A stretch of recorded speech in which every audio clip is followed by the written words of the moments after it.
మహి,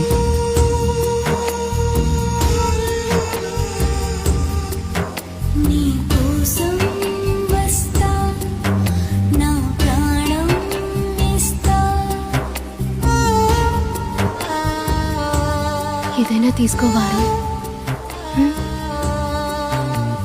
ఏ చెప్పరు తీసుకోకూడదా?